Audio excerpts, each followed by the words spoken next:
This reminds me very strongly of a Fred Trump tradition we had. Very strong. And you can do up to 10 minutes on TikTok tech stuff. So you know what? You might want to cut this whole beautiful piece. But there was a black who would sometimes go to the candy store near where we lived in Queens. And I remember the great Fred Trump had noticed that, whether it was his older sister or mother, we couldn't quite tell. She was a young, beautiful black woman who would sometimes accompany the young man.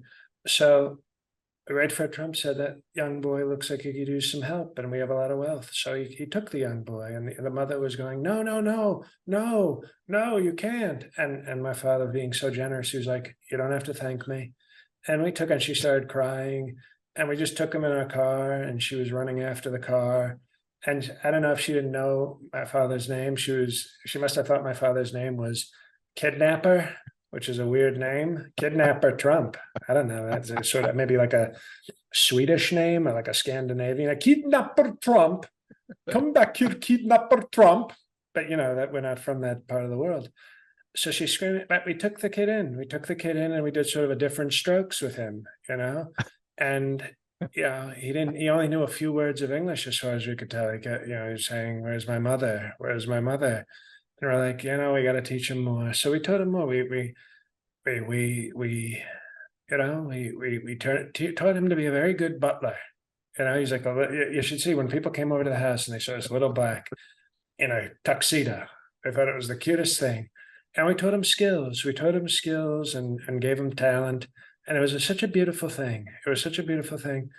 And then one day, this ungrateful mother shows up at our door, with detectives. And you see that? You see that? It's even worse than a lawsuit. She called police. But my father knew the police very well, and he explained the situation, and they left. And he invited the mother in. And it had been a couple of years, and the boy had no longer recognized his mother.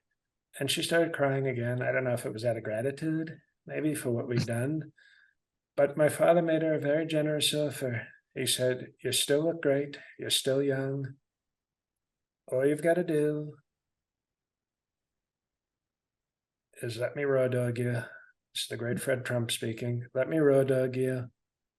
And then we will, if your son wants to go home with you, he can go home with you.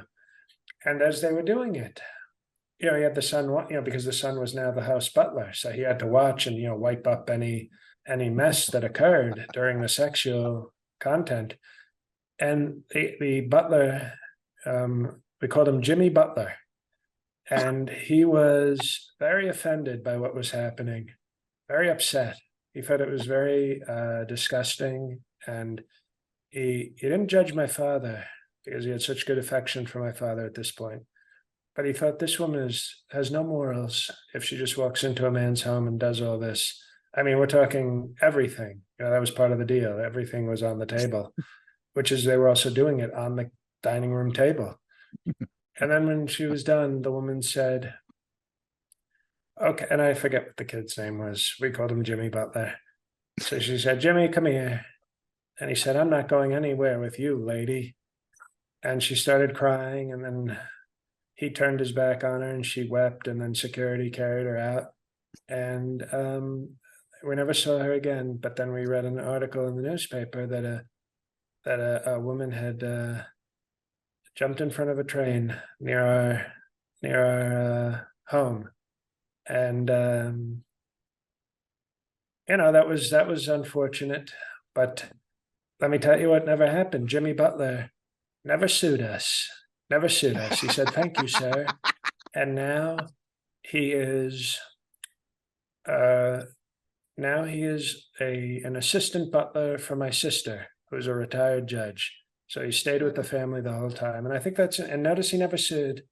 He never sued. So I would be so offended if Jimmy Butler sued us, because I think that would be just such a disgrace, such an ungrateful piece of shit if he did that. But he didn't. He respected us, unlike this Michael Hoare, who is a real disgrace.